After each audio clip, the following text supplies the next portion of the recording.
Hey, weirdos, I'm Ash. And I'm Elena. And this is Morbid.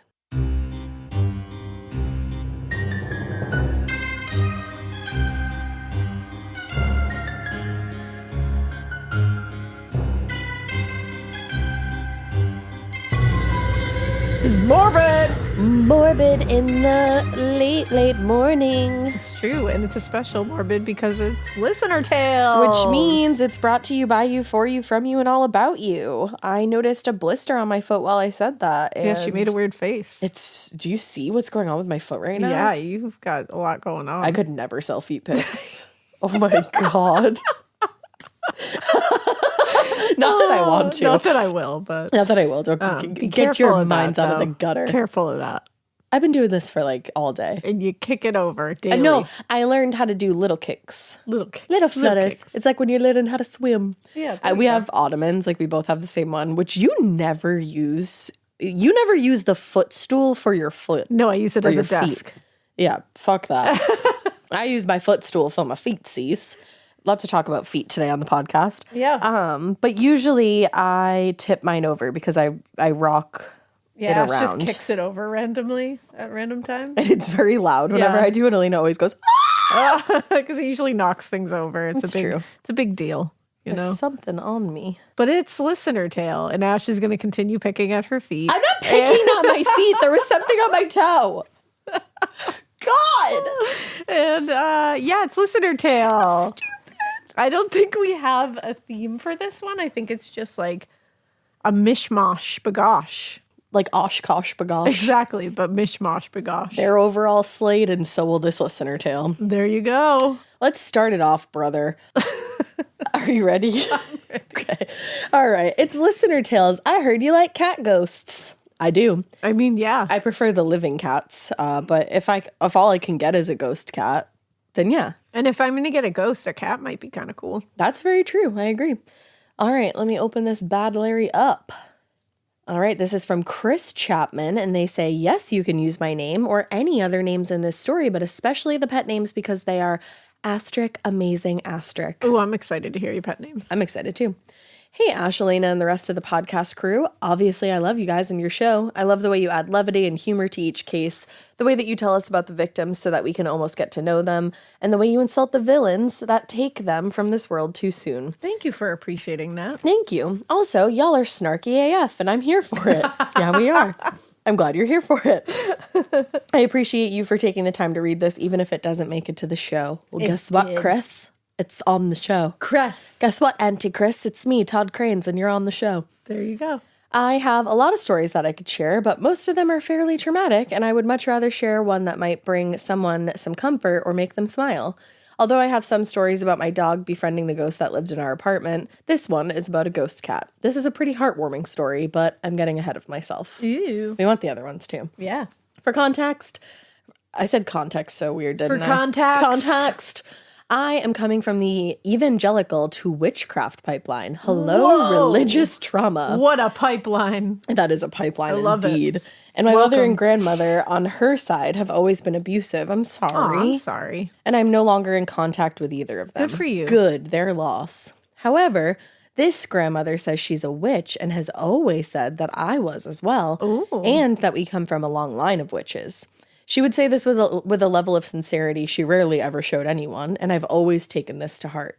She's also a pathological liar, so although the words she said and the levity in which she said them were convincing, I always held these statements loosely. I'm obsessed with your realness. Yeah, I am you're just too. like, let's be honest, though. She was a pathological You're like, liar. she was a real one, but also a pathological liar. My dad's mother I call Nana, and she is everything that is right in the world. Aw. There are no witches on her side of the family, but Nana and her house were always full of love. Aw, Nana. I love that. Before I was born, she had adopted 2 kittens. One she named Peggy Sue, Peggy Sue. after a song that was popular when she was young, and the other, Leroy. Shut up. Leroy and Peggy Sue. Oh my Obsessed. God. Peggy Sue was a smart, protective, and sassy calico who would bite someone if they deserved it, such as being racist or homophobic. Good for Peggy Sue. Also, yeah. I think I know what song you're... I think I do too. Like Peggy Sue? Peggy Sue? Is that the... Who is it by? I don't know. That's going to bother me. It's not a Buddy Holly song. Could be. Oh, that's Ghost is Ghost. just playing out. Imagine that. Imagine that Ghost was just playing. While we're talking about ghosts, topical. Look at that. Oh, it is Buddy Holly. What? Look at me, everybody. Check you out. I only remembered that because my youngest, for a time when she was little, would only be soothed by playing Buddy Holly songs. Especially the every day. It's a getting closer. Oh, she loved that. That was a banger. So is a she banger. had great music taste from the start. So Peggy Sue, I love it. Now, Leroy was not the brightest cat, but he was big and soft and full of love. And when I was a kid, I would find him where he was napping and lay my head on his big stomach as if he were a pillow. If he minded me, he never let me know. And I'm not sure he would have even known how to bite someone. Leroy was, and his spirit still is, a big softie. I love Leroy. I love him The fact that you could just lay on him like He a just said, pillow. all right. Oh, that's Leroy. Everybody pour one out for Leroy. Truly. These cats lived happy and charmed lives, having their every need and desire met until they died in their sleep peacefully at a very old age. I was 18 and Leroy was 19 when he died. Aww. And Peggy Sue lived to be about 21. Wow. I was about 20 years old. Their deaths were very hard for me, not only because I loved them so much, but I had never known life without them. I know. That always makes me so sad. I know. That's how the girls felt with Bubba. Yeah, exactly. Although I knew it was naive even then, some part of me had always thought that no matter what, I would always have Leroy and Peggy Sue. Something tells me you always will have Peggy Sue and Leroy. Yeah, and I don't think that's naive. No, not at all. Fast forward about a decade and some change, my husband, our dog, and I buy a house. His full name is Ozzy Posborn. Ozzy Posborn. You read that right. You guys are doing it right. Your whole family is doing pet names right. Ozzy Posborn. Ozzy Posborn. Forever. Oh my God, I love it. We named him after the iconic singer because he once snatched a wig right off my husband's grandmother's head and ran around their house with it. And if that's not the crazy train, I don't know what is. Yes. Ozzy mopes around the house, presumably missing the apartment ghost, and doesn't act in any way like this new to us and yet very old house is haunted. We take this as a good sign and go on about our lives. Now is a good time to mention that I'm a chronically ill girly. Aww. I'm sorry. And that I live in constant pain. I'm even sorrier. Yeah. I still work and I muddle through okay, but about a year into the house and this pain has increased to nearly unbearable amounts. Oh. I feel like my organs are being ripped apart and some days I can barely stand. Oh my God, I can't imagine. The pain gets worse and my doctor has no idea what to do with me. That's awful. It's so scary too. I drink more water and some pain relieving tea and it helps, but never for long. I start going to bed the moment I get home from work and feel the familiar weight of my dog snuggling beside me to give me comfort. My husband works nights and soon after he leaves, I feel a cat jump on the bed and lay right down next to my dog. Stop. We don't have a cat, but honestly, at this point, I'm so out of it, I don't even question it or open my eyes. But this feeling of love and comfort radiates over me. Oh my God, is this Leroy? I think it could be. I feel like it's Leroy. Don't look a gift horse or a gift cat in the mouth, am I right? This begins to happen every night. Ozzy sometimes shuffles around to accommodate the cat, making room for him. Again, we do not have a cat, as my husband is very allergic.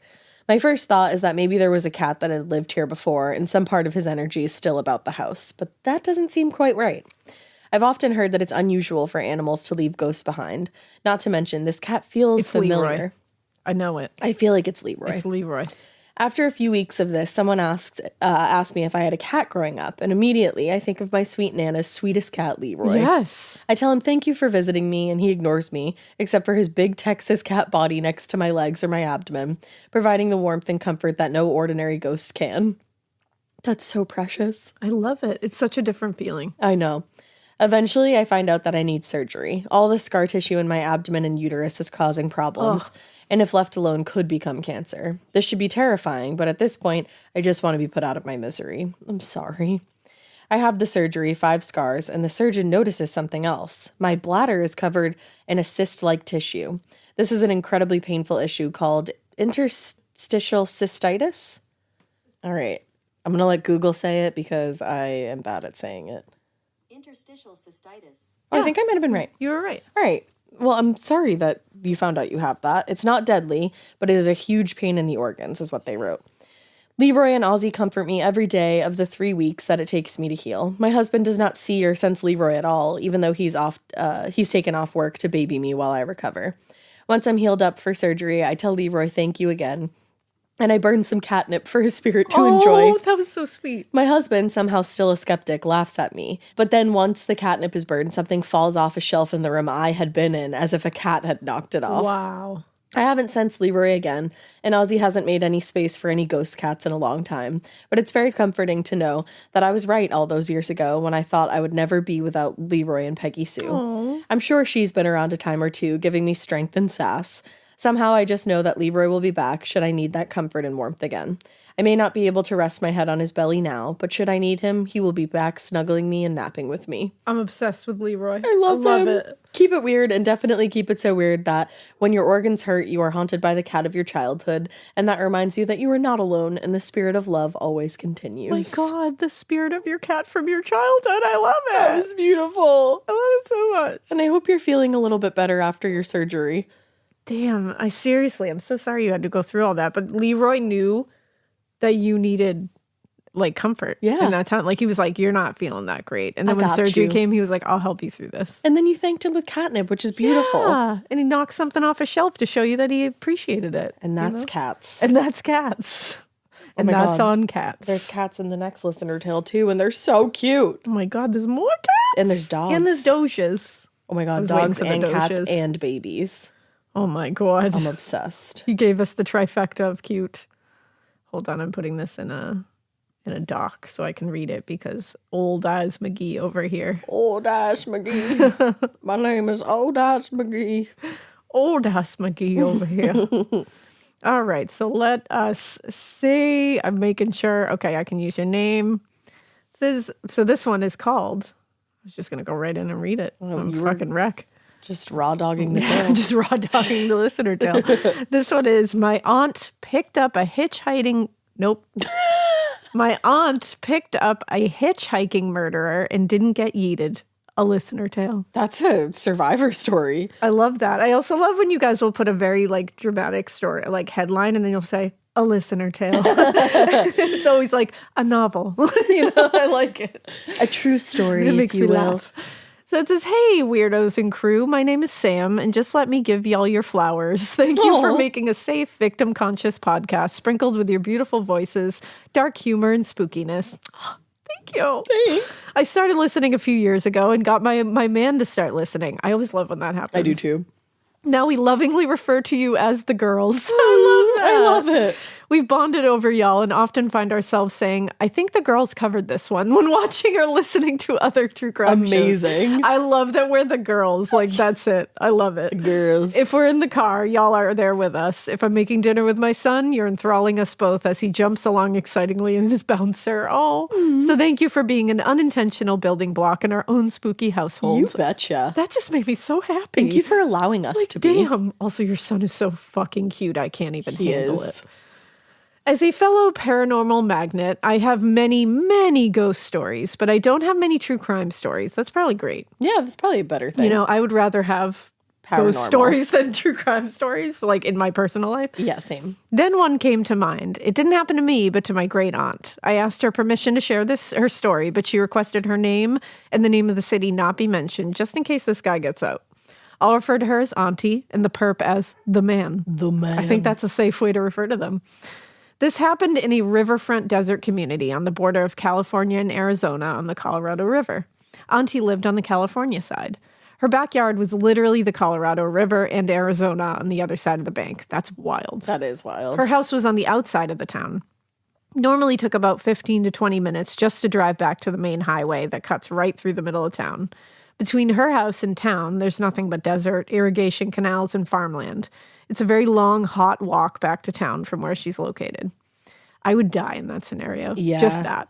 I don't need true crime to happen in that scenario. I would just die from the weather. I just really hate being hot. And me too. I just really don't like it. Yeah. First, my aunt. She was in her early 60s when this happened. A short, older, tanned Italian auntie who's always laughing loudly with her sisters and always sporting her gold rings. Oh, queen. Love her already.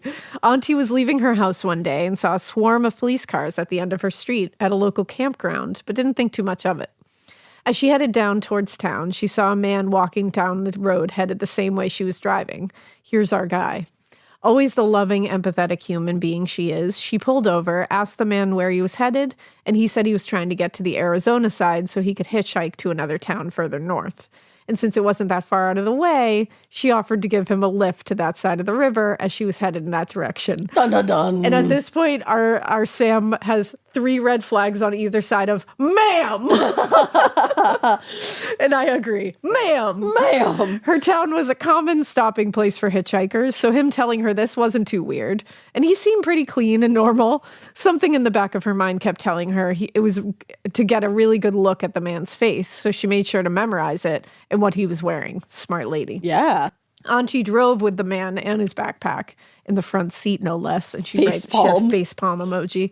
Over the river to an area hitchhikers frequented so he could keep moving on. He told her his name, quote unquote. They chatted, and it was an uneventful ride. She crossed state lines, dropped him off, wished him luck, and thought nothing of it. Insert SpongeBob narrator voice. I do know this one. One day later. Wow. I am so one. impressed. Because I love that narrator. She's a SpongeBob girly. Auntie's neighbor called her and told her she had missed all the excitement at the campground the day before. Confused, she asked what happened. Her neighbor told her that someone had murdered an elderly woman and her son, who was in his 50s, and that the police were looking for a man fitting, you guessed it, the man's description. Damn. Auntie, in limitless horror, called the police and told them that she had basically just helped this man cross state lines. Like, damn.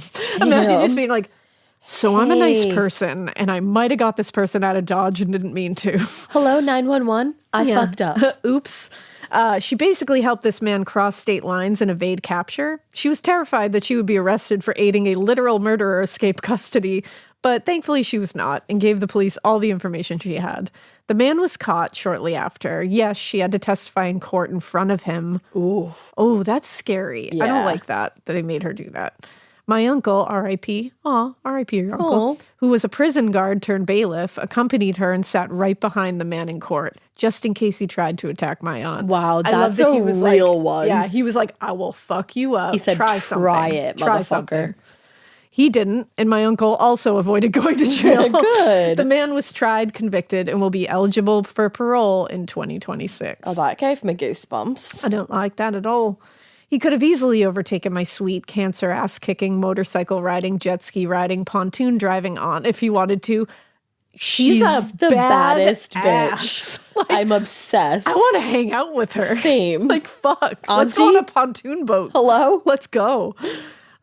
He could have stolen her jewelry and hurt or killed her. That is very true. She thanks the angels in her backseat for watching over her and keeping her safe. Also for the voice in her head telling her to memorize everything about this man so she could help law enforcement. Yeah. Thank goodness she did. because- Intuition. Yeah. Let's walk through the red flags, shall we? Red flag 1, picking up a stranger in the middle of nowhere. That's it. That's the red flag. The whole flag. We're grateful she came out unscathed and now endures eternal what the fuck were you thinking comments from our family to this day. Bonus story, Auntie and I were on the phone one day and she stopped me saying, hold on a second, Sammy. And I could hear her talking to someone in the background about motorcycles and rides she's taken over the years. She's been all over the US and Canada on her bike with my uncle. She absolutely had her own bike. She was not about to sit bitch to anyone. Obsessed. And she loved every second of it. So I sat and waited, eavesdropping bits and pieces amongst her laughing and asking questions. Almost 10 minutes later, she comes back and says, sorry, babe, I had to talk to this guy at the stop sign. I asked her why she hadn't learned her lesson from her helping a convict escape. Her response, Sammy, he's riding a beautiful bike and he's got one arm. How could I not talk to him? Hey, you know what? Fair enough. Fair. So fair. And that sums up my beautiful aunt in a nutshell. Wild, big-hearted, and wants to talk to everyone. Trait that runs in the family that I did not inherit. I won't apologize for the length. I know you won't let me. I'll attach a news link to the crime for y'all to see. Also including pictures of my fur babies and my actual human baby boy, who we tried for over 2 years and is the best thing I ever did. Amazing. Hell yeah. If you like some paranormal stories, I'm happy to oblige. I'm also a tarot reader if y'all ever want a free reading for you and your team. Oh my God. Please don't hesitate to let me know. No Thank charge, you. no strings. I just love to offer my services. You're That's a beautiful so person. sweet. Thanks for all you do and for keeping me company on many drives, being in my ears while cooking dinners and bonding my man and I even more. Oh, this really made my day. Keep it weird, you beautiful audio sirens. Wow. That's the first time we've gotten that one, and I Love like that. it. But not so weird that you pick up a hitchhiking murderer in the middle of the desert, help him evade capture over state lines, and then turn yourself in as an unwilling wheel woman. Much love and all the admiration in the world, Sam. Oh my God, I love that one of your fur babies is named Luna Marie Lovegood. Oh, I love that. I also love Cleopatra Celine. Ooh, Bellatrix Laveau. Yes. Bellatrix Laveau. That's sick. Snitchley Cornelius. Wow. I'm obsessed. And Arya Maisie. And Arya. Oh my God. And named after Arya on Game of Thrones. I knew That's it. awesome. Oh, and I'm so sad that you lost her. I'm sorry. Oh.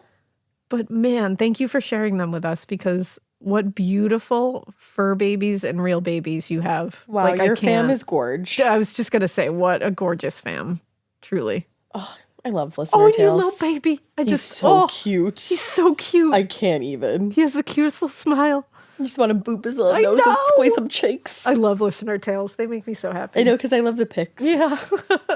All right. The next one is Listener Tale, the story of how I met my children before they were born. I love this already. Let me see. Hold on, I just gotta scroll to open this up. Hello, weirdos. My name is Amanda. Yes, you can use my name. You can also use the other names used in this story. I learned about Morbid through my coworker Kirsten, who is one of the coolest people I know and has excellent taste in podcasts, as she has suggested a few to me, but Morbid is where it's at. Yeah. Thank you. She suggested I listen to the episode where you talked about lucid dreaming and the girl remembered a clock tower. Yes, I'm obsessed with that. That story is fucking wild.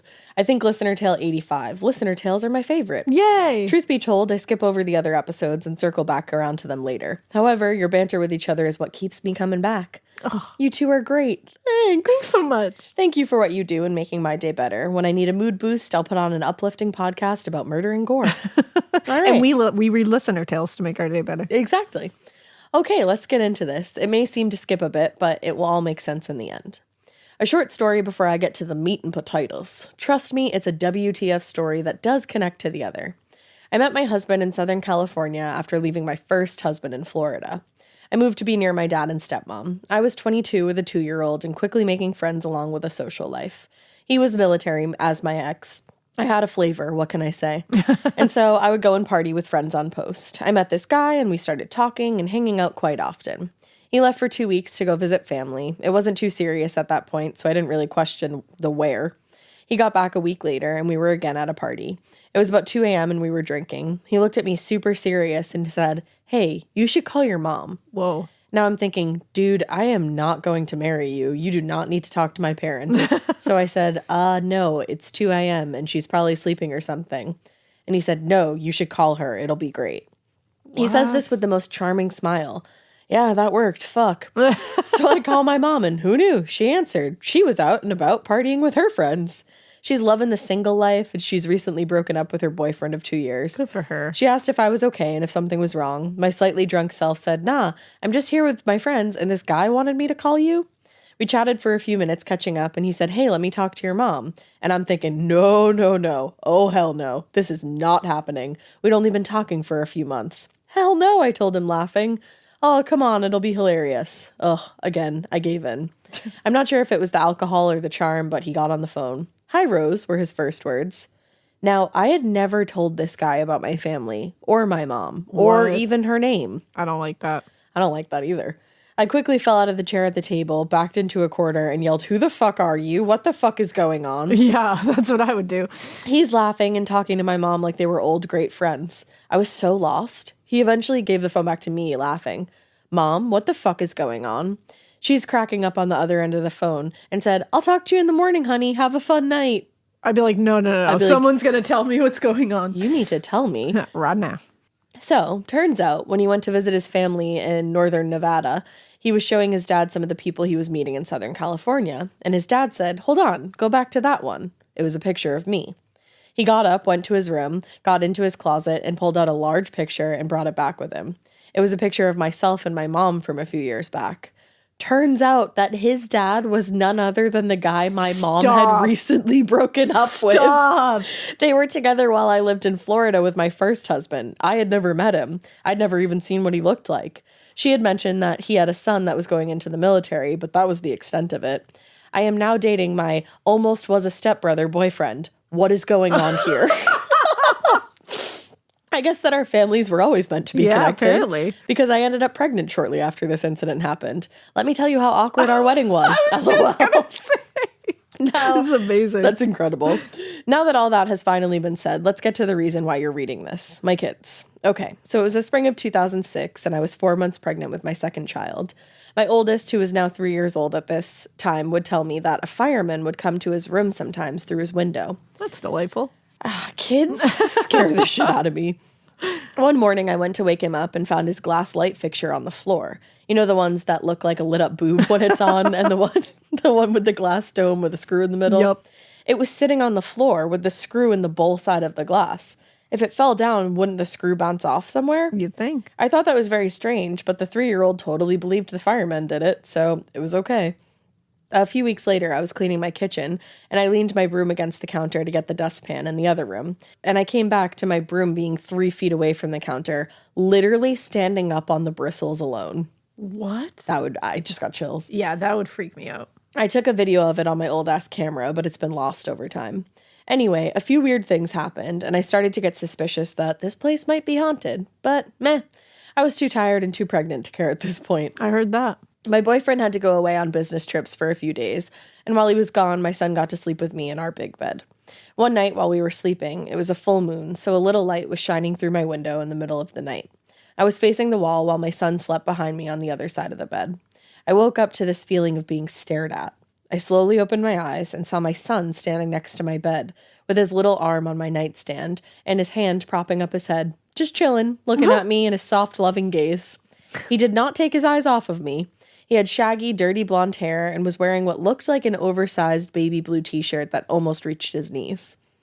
Finally, I became aware enough, but not close to fully awake, to realize that my kid was up in the middle of the night. I said, "Hey, Spud, what are you doing up? Why don't you come back and lay down?" As I was about to say down, I patted the bed behind me as a motion for him to come over here, only to realize that my son was sleeping soundly in the bed under the covers. I patted him a few times to make sure that it was really him. It was. As I realized this, I turned back toward the side of the bed to see this other child gone. This was not my son. Oh my. My son has dark brown hair and was wearing red and black pajamas that were pants and a shirt, not a baby blue oversized t-shirt. I was shooketh, to say the least. My pregnant ass did not sleep the rest of the night. Not much happened after that. All was normal. My son was born a few months later. We were car shopping, and I apparently went into labor. I didn't want to go on a test drive because I was feeling off. Needless to say, my boyfriend had to cut his fun short and take me to the hospital. Oops. 4 hours later, 9.5 pounds of bouncing baby boy was in my arms. Fast forward 3 years, and my now 3-year-old is hanging out in the kitchen with me, talking, helping me make dinner. I walked back to where he was after retrieving a dish from the cabinet and froze in my tracks. I dropped the dish to the ground and said, "It's you!" in total and utter shock. He stared at me like I had gone crazy, but just smiled at me. I was staring at my 3-year-old son. He was in an oversized blue t-shirt of his older brother's. He had the shaggy blonde hair and was the spitting image of the little boy that came to visit me that night a few years back. My son came to see me before he was born. I walked over to him and gave him the biggest hug with tears in my eyes. Fast forward 1 year, and his dad and I ended up pregnant again. However, I lost this little angel at about 12 weeks. I'm sorry. It was the most horrific thing I had ever experienced, and I would not wish it upon my worst enemy. Me either. We ended up divorcing in 2010, and I ended up a single mom of 2 boys. We were doing great and thriving, just the 3 of us. In 2012, we went on vacation to Venice Beach in California, and I randomly went to see a psychic just for fun. I had never done that before, and it was $20, so why the hell not? What's the worst that could happen? She told me that I would have 3 children. Now, at this point, I am very single and do not plan on having any more children. My first was 10 pounds, and my second was almost as much. Damn. I was not going to put my body through that nonsense again. My boys were also 6 and 10 at this point. I explained that I miscarried a few years back, and could that be what she was talking about? She said, "Oh no, you will have 3 children." I was like, great. I really wanted to hear something that was realistic. What a waste of money. Fast forward again 4 years in 2016. I know, we time travel in here. I reconnected with my now boyfriend after about 6 years of it being just me and my 2 boys. I never thought much about having more kids. He and I have been together for 8 long years now at this time. We dated in high school before my first husband, who was my boyfriend my senior year. Wow. I love that. 2 years into this relationship, I began having dreams about twin girls. This was, I guess, what you would call a lucid dream. The very first dream, I was pregnant with them, very pregnant. I knew I had 2 girls in my belly. It was interesting to have this sensation, as I had not been pregnant for 10 years. I woke up and told my boyfriend about this dream, and he just laughed. I did too. That would be fucking crazy. My oldest is 16 and almost the age I was when I had him. Hell to the fucking no. A few weeks later, I had another dream. This time, these same 2 girls were in my arms in the delivery room, wrapped in their tiny little blankets and beanies. I had just given birth to 2 twin girls. Oh, I loved them. I cried with joy and woke up crying with the remnants of feelings from my dream. I told my boyfriend, and he thought it was cool that I had another dream, but we still didn't think having more kids would be a great thing at our age. We were both in our late 30s at this point. So we just laughed it off and went on with our day. In 2018, I fucking ended up pregnant. I almost died of shock. God. I almost murdered him. LOL, I'm too old for this shit. I was going to school full time, working 12-hour days, had my 2 boys plus his 17-year-old daughter in the house. What the fuck were we thinking? My personal beliefs in abortion were to not have one. And so here we were, late 30s and fucking pregnant. Fun fact, did you know that if you're 35 or older, yeah. it's considered a geriatric pregnancy? so nice. What a way to make a woman feel good about herself, eh? Get this girl a walker. Yeah, it's like, fuck that. It's Fuck such a that shit term. thing to A say. geriatric pregnancy. Together, we had 8 children at this time from our previous relationships. Wow. 7 boys and 1 girl, Wow. age ranging from 17 to 6. Oh my God. I told my boyfriend if this was going to be another boy, I would murder him.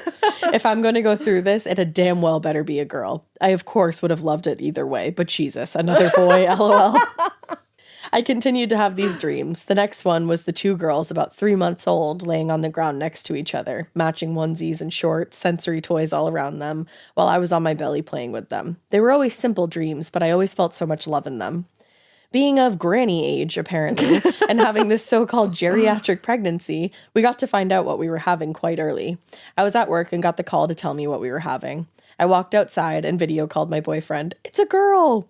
He dropped to the phone and started to cry. I'm sure it was because he knew he did good and would live another day. A girl. Shit. Is it twins? Slight panic started to set in with the excitement of having a girl. His daughter had only lived with us for a few months at this point, so the idea of being a girl mom was still new to me. The next dream I had was the 2 girls at the point where they were learning to walk, about 9 months or so. This is wild. They were standing and falling on their bottoms multiple times, laughing, smiling.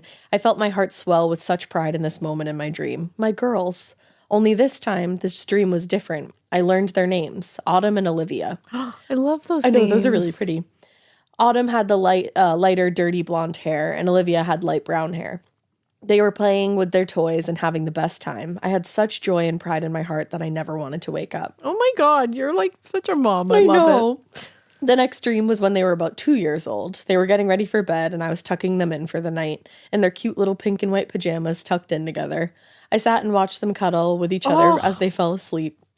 The last dream I still think about to this day, because it was the last dream I had of them together. The 2 girls were about 5 years old at this point. Their hair was close to waist length and curly. Identical length, just different shades, dark blonde, light brown. They both wore what looked like Easter dresses or something you would wear to church.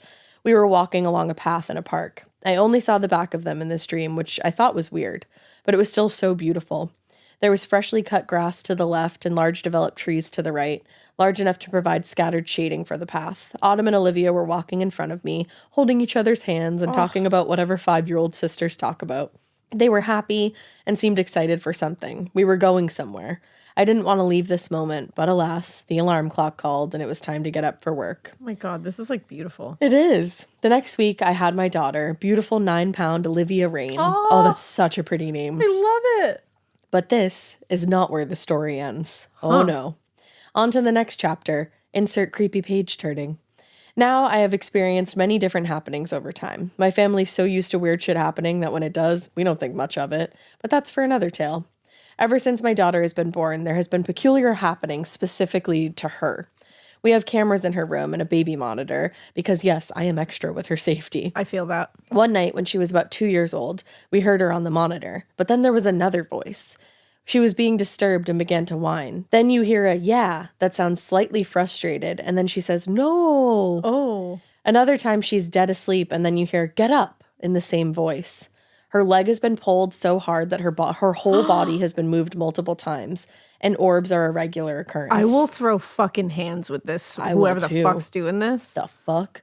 All of this is captured on video, along with a weird dude dressed in 70s style corduroy and a very colorful silk shirt. I think he's a jokester. A weird shadow lady that likes to stalk my boyfriend when he sleeps, and my precious cat Luna that we had to put down 2 weeks before Olivia was born. These are our resident ghosts. We now have a child ghost because these voices are of a child. A young child. What? I've attached the videos for you to see and are welcome to share the audio if you wish. I've never run so fast to these videos. At the end of the day, I like to believe that Autumn is here. God help us with a teenage daughter and a teenage ghost daughter if that's the case. I would also like to believe that Autumn is the baby I lost all those years ago and that she's with me in this way. And finally, I would like to believe that I had those dreams because they were of her bringing Olivia to me. I got to experience being Autumn's mother and experience all those joyful milestones even in a dream. I love that.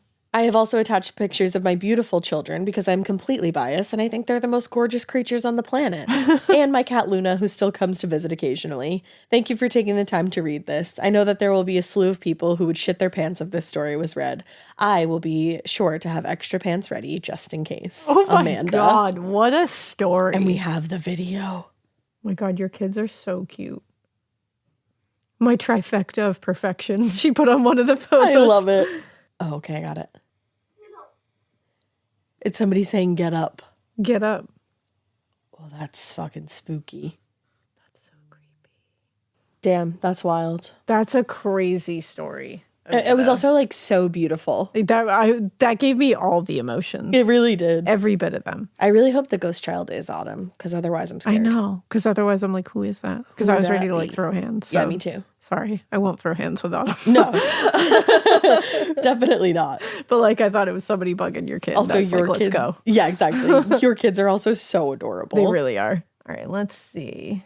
Let us see. Let's see. I really want to do this one that says resubmission of my listener tale because, oh my God, I forgot I'm a direct descendant of the last woman on trial for witchcraft in Virginia. I really think that was put in there specifically for you. Yeah, I'm just like, excuse me, what? What? Let's see. It says, I am resubmitting my listener tale, the time I found out the identity of the ghost who had nightly playdates with my 2-year-old son. Because how could I forget? Ghosts and kids is the theme. I was just going to say we have a theme. I'm a direct descendant of Grace Sherwood, the witch of Pungo, who was the last woman who was put on trial for witchcraft. Ooh. My many times great-grandmother was the last woman in Virginia to be put on trial and convicted of witchcraft. She faced trial by water, placed in water to see if she would float, which of course she did, because duh. So the sheriff tied a 13-pound Bible around her neck and threw her back in the water. Oh my God. She was able to untie herself because she is a badass. She was imprisoned and once released, returned to her farm where she lived until her death at 80 years old. Here now stands a statue of Grace in the middle of Virginia Beach, Virginia. What? If you look into her, she may be I was just going to say, you might have just given us a perfect story and I will absolutely give you credit. And it's literally almost spooky season. Yeah, clearly I come from a long line of spooky witches. Hell yeah. So at any rate, here's my 14-point font puttifa tale of the time I found out the identity of the ghost who was having nightly playdates with my 2-year-old son. Damn. Stay spooky, ladies. We will. Let's see. You stay spooky. Hey, Ash and Elena. My name is Cindy, and you can use my name. I'm originally from California, but left when I was in my 20s and have lived in several other places as an adult. It will make sense why I mentioned this, I promise. I found your podcast late last year and was instantly hooked because your interactions and banter remind me of my best cousin/best friend, Stephanie back in California. I love you betches because you never fail to either have me crying, laughing, or yelling, hell yeah. The way you tell difficult stories in a way that honors the victims and tell it like it is, you fucking asshat for you rat bastards who murdered them is epic. Thank you. I love that. I'm a big fan and have found comfort in listening to your podcast from time to time. Okay, all freaking time. I currently live in the South, U.S., and part-time in France, the country. but my husband, no, I can't speak French. Those 2 years of French in high school have done nothing to help me communicate here. So I spend most of my time listening to your podcast while learning a bit of French on the side, because priorities, am I right? I've always loved stories related to ghosts and haunted places, and eagerly sign up for ghost tours in old cities. Same. I've never had a personal ghost encounter until I was in my late 20s, when my friend Alyssa, not her real name, and I were in Phoenix, Arizona for a girls' weekend. There I had a face-to-face encounter in the middle of the night in our hotel room with little glowing, curly, blonde-headed girl who was staring at me from behind the curtain. She had pulled slightly back with her little glow stick hand. Ugh. This freaked me the F out. So I forced myself to blink a couple times just to be sure I wasn't dreaming. Nope, glow stick was still staring at me. I turned to look at Alyssa's bed and whispered her name in a shaky voice.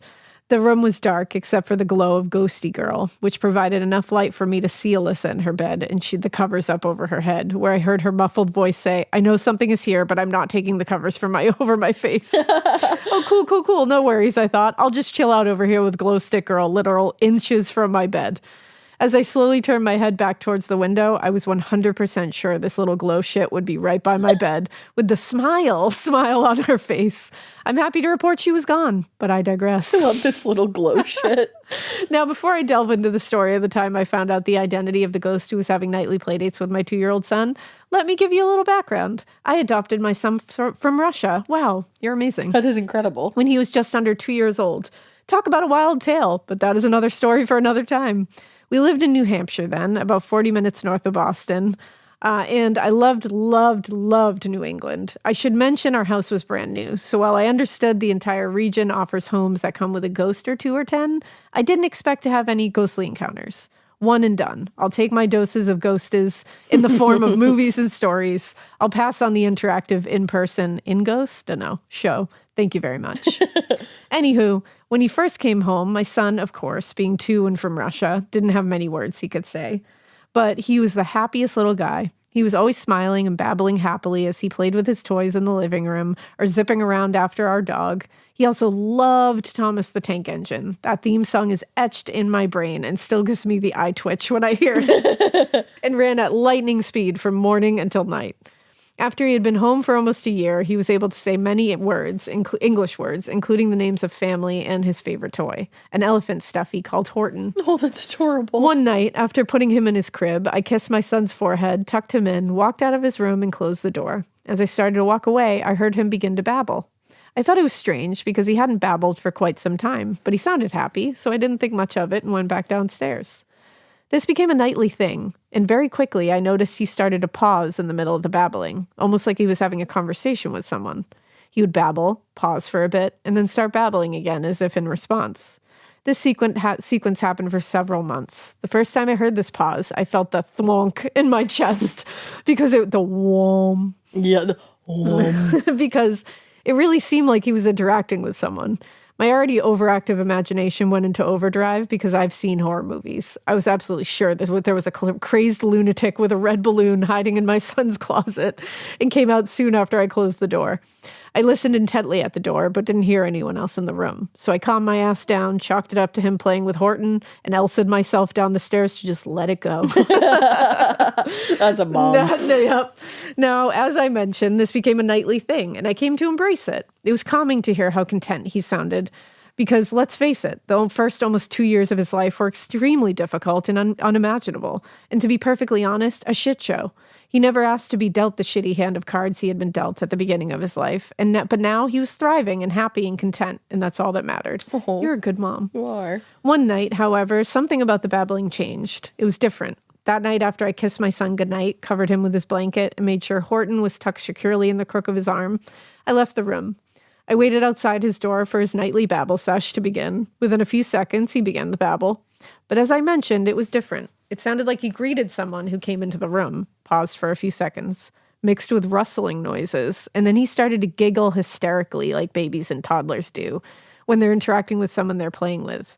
The exchange went on like this for several minutes. As I stood outside his door, my ear plastered to the wooden panels, and my eyes the size of saucers. With the babbling sesh continuing in this strange cadence, sprinkled with the rustling, I could feel all the color run from my face as my chest went thwonk, thwonk. Yes, just like the Law and Order sound. Dun, dun, dun. Now, sensible me knew there was no one in the room with him, but overactive imagination me was fighting for control of the situation in a move, bitch, get out the way kind of way. I put my hand on the knob, and as I started to turn it, the room suddenly became silent. I peeked my head around the door and couldn't see anything out of the ordinary. That's my son was horrific. sitting in his crib with his legs crossed, smiling directly ahead of him at his eye level. Yeah, okay, that was creepy as fuck. Hearing me, he turned his head to the door and greeted me in the same manner I had heard a few minutes prior. Shudder. Thwonk. He stood up with Horton still in his tiny little death grip. I picked him up to give him a few more snuggles and kisses, allowing ample time for my eyes to scan every inch of the room before putting him back in his crib for the night. For the second time that night, I closed the door and stood there, ear plastered to the wooden panels for what felt like 5 business days, listening intently, but it was completely silent and remained so for the next several days. About a week later, we were in the kitchen, and my son started crying, which was not like him at all.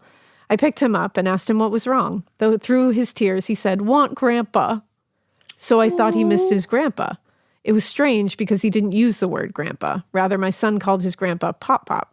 But I thought maybe he had heard the word used on Thomas the Tank, and hey, that he must be absolutely brilliant to make that connection. But oh no, contraire, mon frere. He hadn't heard it on the show, and little did I know what was in store for me. Also, look at me over here speaking French. Woot. So we got him on the phone with Pop Pop, and this was not what he wanted. Oh, no. He did happily speak with Pop Pop for a bit, but when we were off the phone, he started crying again for Grandpa. I thought perhaps he actually wasn't saying grandpa at all and was really wanting something else. For days, my son would endlessly cry for grandpa, and I would endlessly try to give him anything I thought he meant. Son crying, "Grandpa, here, sweetie, here's a graham cracker." Not it. Son, "Grandpa, here's Grover." Nope. Son, "Grandpa, here's a YouTube video for us to learn the Gangnam Style dance." You're like Alexa. That just conjured a furrow brow and a toddler side eye. Nada. Weeks went by with my son crying for grandpa and me having absolutely no idea what he was talking about. Then one day we were in the seldom used formal living room. My son stopped to look at a table where I had a collection of framed family photos. Suddenly his face lit up. He pointed and exclaimed, "Grandpa." Of course, there was a photo of Pop Pop. So I pointed and says, "Yes, that's Grandpa." My son looked at me with an expression that clearly demonstrated I knew absolutely nothing, Jon Snow. Pushing my hand aside and excitedly pointed out a photo way in the back of the table, saying, "Grandpa." Ladies, when I tell you my soul yeeted the F right out of my body, that doesn't even begin to fully explain what I was feeling in that moment. For my son was pointing at a picture of my father, who had passed away suddenly 17 years prior at just 2 years old. Oh, my whole body just wommed. Chilling up and down my fucking body right now. Holy shit. Only this photo was not of my father at grandpa age, of course, or even middle-aged dad age from 17 years prior. Oh, no, no, no, not even a little bit. No, this photo was from my dad when he was about 6 years old. Oh my Yep, God. exactly. Shout out Ash. I love the way you say it and have now started to pronounce that T, and it makes me feel regal as fuck. That's the thing. You get it. It's regal, it baby. makes me feel regal as fuck. Exactly. But in that moment, I was hit with a full understanding of what had been going on nightly in my son's room. The ghost of my deceased father's 6-year-old former self had been coming into my son's room to play with him at night. Are you crying? I'm about to cry. I heard a lump in your throat. I suddenly felt relief that it wasn't a red balloon yielding psychopath all along, mixed with happiness that my son was able to interact with the grandpa he never met, mixed with a sudden urge to laugh hysterically at the thought of a 2-year-old calling a 6-year-old grandpa. I smiled at my son, pointed at the picture he was now holding in a death grip. Horton was on the floor at his feet, and said, "Grandpa?" And my son smiled broadly and said, "Grandpa." Oh my God. He placed the picture back on the table, but in the front this time. From now on, he would walk by it often, stop, look at it, and then walk away. My son never had any late night babbling sessions again, and he never cried for Grandpa. More than a decade and a half later, he has now lost the memory of that time, but loves when I tell him the story because he's a ghost-loving weirdo like his mom. I'm Hell literally yeah. gonna cry. During the freaking awful Russian adoption process and when my son was first home, I often wondered to my family, what my dad would think of his Russian grandson. My dad was in the Air Force and used to intercept Russian Morse code messages. Oh, wow. After this moment, I knew he was thrilled he was able to meet and play with this awesome little kiddo. I was a bit sad that the visit stopped, but was glad they did have some sort of bonding time, however ghostly it was. Wow. I thank you if you're still reading, and if you read it on Listener Tales, I will absolutely pee my pants. Feel free to shorten it as needed. Nope, won't do it. Never. I've attached the photo of my 6-year-old dad, a photo of my little cherub then, and one of us now, as well as, because, a picture of our best boy, Teddy, a purebred golden retriever. Oh, that's no typo. You read that right. He's afraid of everything. I love that he's not a retriever. He's a retreater. I love it. I will continue to be a faithful listener to the podcast, and I'm waiting impatiently for your second book to come out, Elena. It's coming. It's coming so soon. It's coming. And congratulations on your wedding, Ash. I love you, ladies. And remember to keep it weird and take it away, Ash. I think you should keep it so weird that the ghost of your father visits your new son as a fucking 6-year-old. Yes. Keep it so weird that you're a 6-year-old grandpa in ghostly form. Yes. I love it so much. All the pictures you sent are so beautiful. That story made me so happy. Your dog is beautiful. Oh my God, look how adorable your son is. And the picture of the dad. Oh with a little gun in his holster. He's like a little cowboy. God, stop. And I just love that he's like, that's grandpa. Oh my God, I and love clearly it. That is grandpa. Also, can we just have a moment for your built-ins? Because I'm obsessed.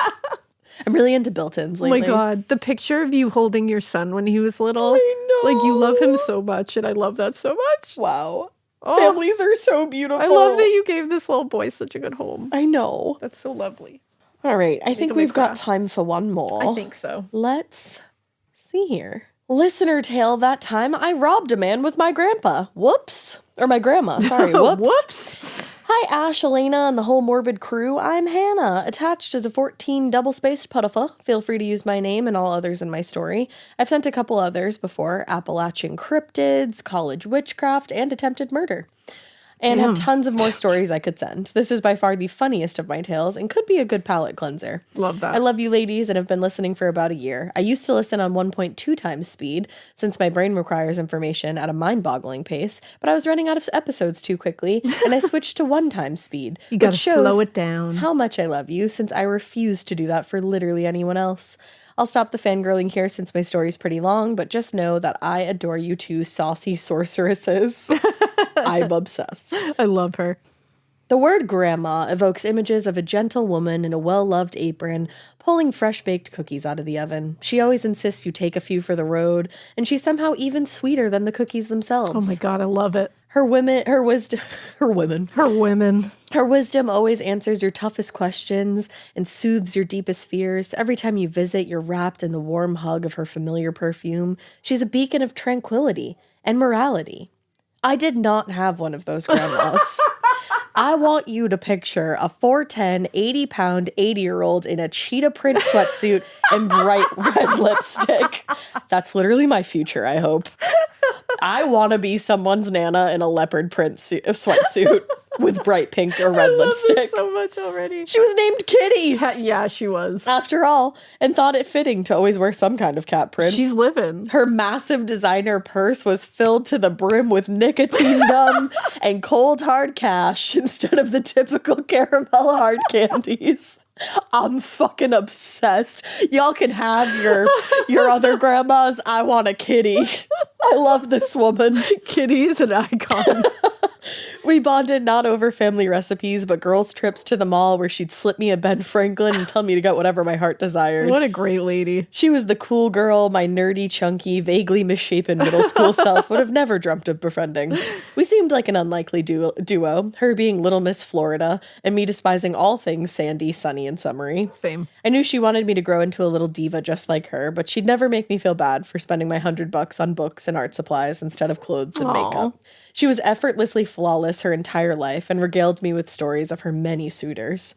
However, she told me just as many tales of her education, career, and perseverance. She was one of the very first women in the US to attend pharmacy school, and she went just because someone told her she couldn't. That woman had a lust for life inspired by spite. She suffered her first heart attack in her early 30s and had close to a dozen in the years following. But she made a full recovery each time, cigarette in hand, without a care in the world. Kitty was the very definition of can't get rid of me, bitch. I learned all my swears from her, both in English and Yiddish. She always had the hot goss, but the maturity to spread it without demeaning anyone involved. She did not have the maturity to abstain from making fart noises and pretending that my grandfather was the culprit. I love this woman. Love her. Her spirit is everywhere. Her parenting techniques were a bit unorthodox, even for the 60s and 70s. I do not condone most of them, but they make great stories, and my dad seemed to turn out okay. Once, when he was in kindergarten, he sat in a muddy puddle on the way to school, so Kitty would have to take him home and change. She said, "Well, now it looks like you shit yourself," and sent him to class. As a mouthy teenager, my dad made the mistake of calling her a bitch. He immediately realized his error and turned to flee, but she chased him upstairs on all fours as if possessed by a rabid badger, grabbed his ankle, and bit it. Kitty, what? Kitty, what is going on? So, when I, Kitty's first and only granddaughter, was born, my dad was hesitant to leave us alone together. You know what? I can't really blame your dad on that one. However, having a baby girl around seemed to bring out her gentler side. Each time my family made the trip to Florida, I cannot get the image of her running up the stairs on all fours and biting like your father's ankle. Like, is this hereditary? I love it so much. Each time my family made the trip to Florida, she and I were inseparable, and my dad started to relax his supervision. This is how we ended up alone together the day this story occurred. She needed to pick up from some groceries for dinner, pursue the makeup aisle, or peruse the makeup. She wanted to pursue the makeup aisle. Peruse the makeup aisle and find some new heels to match her pedicure. So we headed to Target. While I stared cluelessly at the endless wall of beige gloop and sparkly powder that somehow cost $20 an item, she ranted to me about the nuisances of aging. "Everyone acts like I'm dumb and cranky," she said. "I might be cranky, but I'm not fucking stupid." She went on to tell me about how not just scam callers, but everyone takes advantage of the elderly. It's true. Doctors and dentists get away with providing subpar treatment. Companies rely on older people's lack of tech savviness to overcharge. The list goes on. But Kitty had her shit in order and always knew when someone wasn't being entirely truthful. I saw a little glimmer in her eye and immediately knew she was scheming. Wordlessly, she took my hand, abandoned her cart, and marched me toward the exit. The wall of Florida heat hit us like a truck, the air dense and suffocating as it crawled to my lungs. She made a beeline for the Verizon store, whispering to me, "They tried to double charge my phone bill last month, fuckers." I knew by her tone that she had resolved to leave that Verizon store a little richer. See, Kitty realized that aging had a silver lining. Who's going to talk back or call the cops on a distraught old lady? That's true. Relevant to this story is the fact that I really, really needed to shit. Like, prairie dogging it the entire time. My tactic was to focus on a point in space and clench every muscle in my body. I love relevant to this story. About 75% of my brain power was devoted to clenching, and I wasn't fully present for the following misdeeds due to the alarm bells coming from my bowels. Now back to the story. As we approached the store, her demeanor changed completely. She managed to make her 410 frame look even smaller, slowed her pace to a crawl, and started walking Kitty. with a slight limp, clutching my shoulder for support. Tears welled in her big brown eyes. She was a force for mischief and deceit. Armed with nothing but Oscar-level acting, she hobbled straight to the front of the line and shouted, "I need to talk to someone right now!" I was mortified as she subverted every rule about manners that I had ever learned. An employee calmly responded, "Ma'am, the line starts back there. We'll be able to see you soon." She was not having it. No way. "You criminals think you can steal from us." Kitty was, in fact, the criminal in this situation. "I want to speak to the manager of this establishment this instant." After pulling the ultimate Karen, we were quickly ushered to a corner desk to talk to an employee. We made quite the pair, me walking like a robot, eyes fixed in front of me, jaw clenched, trying not to shit my pants, and her holding on to me, hobbling and on the verge of tears. A frazzled-looking man sat across from us in his desk chair, while Kitty and I sat on stools. As he opened his mouth, she interjected, "How do you expect an old woman to sit on these painful metal stools? I can feel the bones in my tuchus. I'll end up with bruises." He apologized and said that she was welcome to stand. He had pressed an incorrect I was key. just going to say, my guy. Really? Stand! I'm 93. Lies. And I've had 2 hip replacements. More lies. And you want me to stand? I know, it just came to me. He sheepishly apologized and wheeled his own chair from behind his desk and traded it for Kitty's stool. I was in awe. So, ma'am, I can tell you're very upset. How can we fix that? I was expecting her to bring up the attempted double charge from last month, but she instead completely fabricated a brand new story. She began, my internet wasn't working last week, so I called this branch to send someone to fix it. I waited for hours and nobody came. Then 2 big men showed up in a Verizon van after sunset. Tears were streaming down her face, and she brought her shaky hands up to wipe them. As Verizon stores are not usually places where people receive devastating news, the worker scrambled to find tissues, but came up empty-handed. She looked at him and whimpered, you don't even have a tissue for me? Well, I guess this will do.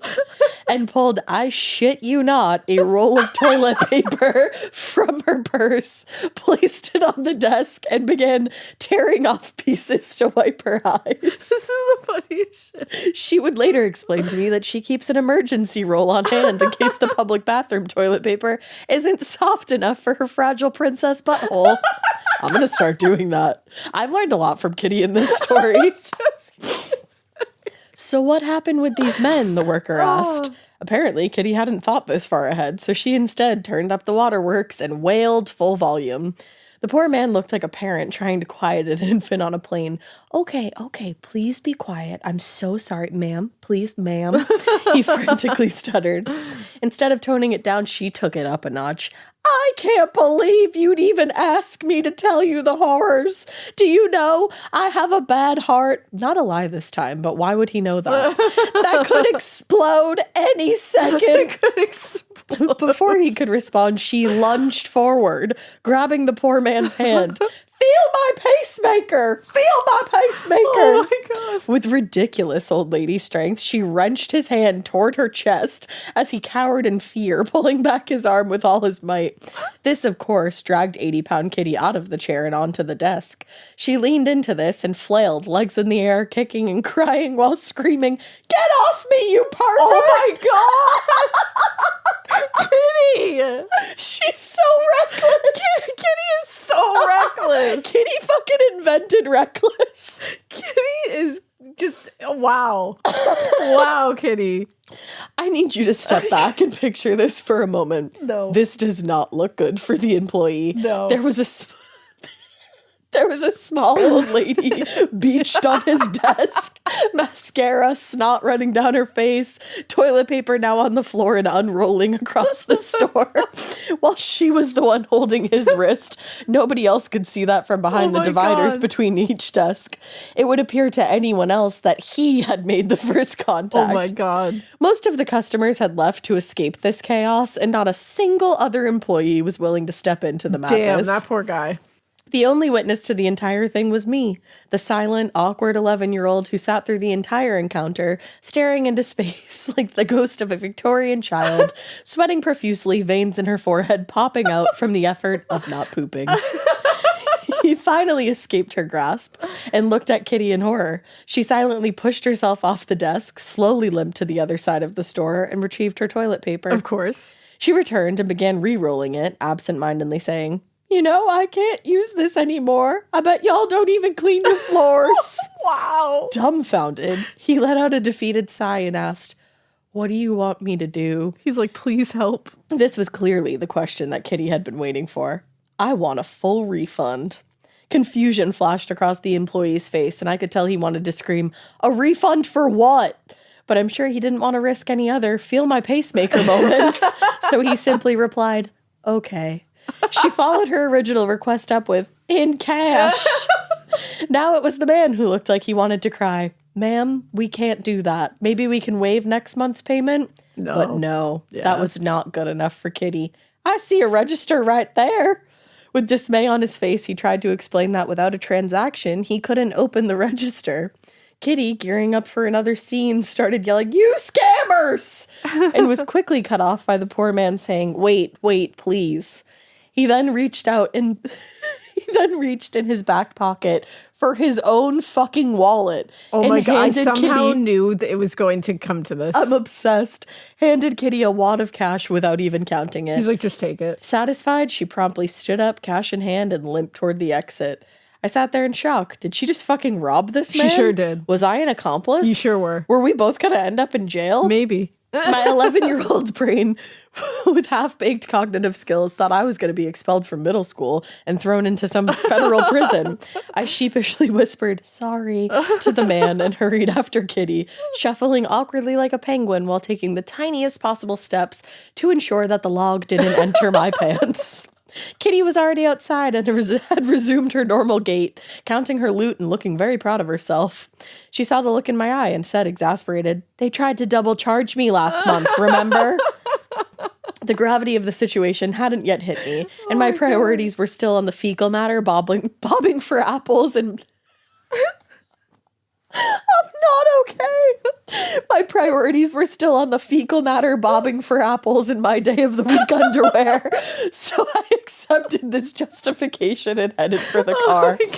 No police ever showed up looking for us. I think that man was just glad to have her out of the store and didn't want to explain why an 80-year-old woman had called him a pervert. In the end, he only lost about $60. I thought Kitty would be disappointed with the small sum of money, but she was so focused on reveling in the newfound perks of old age.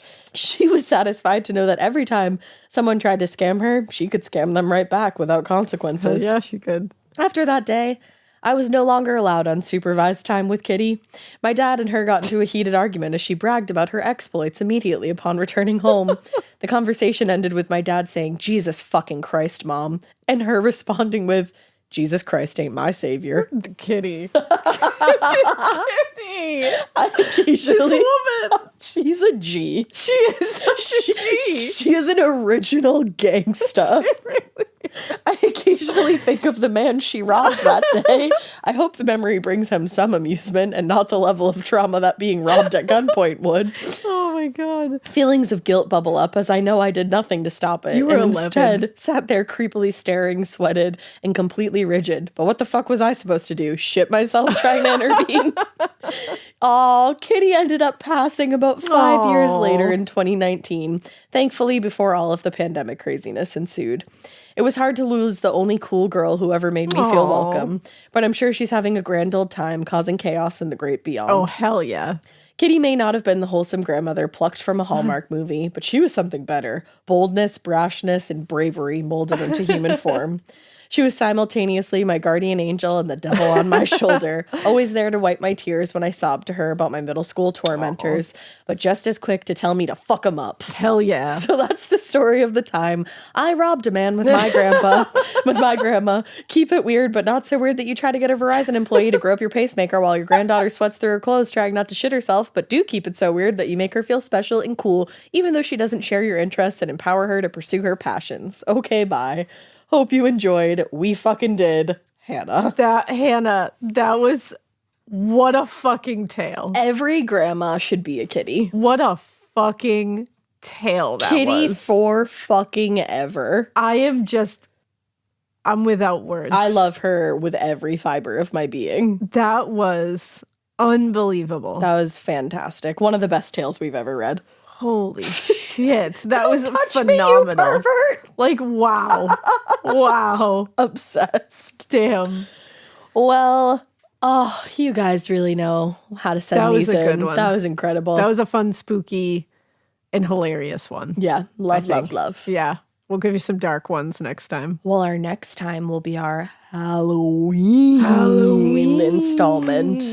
So if you have a good Halloween listener tale, send it to morbidpodcast@gmail.com with listener tale somewhere in the subject line and insert the word Halloween so we can find it easily. Yeah. We hope that you keep listening. And we hope you Keep it weird. But not so weird that you're not cuddled by a ghost cat. Not so weird that your aunt picks up a hitchhiker but doesn't get murdered. I guess maybe keep it that weird because then she didn't get murdered. Definitely keep it so weird that you dream about your children before they're born because that's just fucking cool. And wait. Keep it so weird that you haunt your grandchild as your former 6-year-old self. And for the love of everything awesome in this world, keep it so weird that you are a kitty. I love kitties so much. Okay, bye.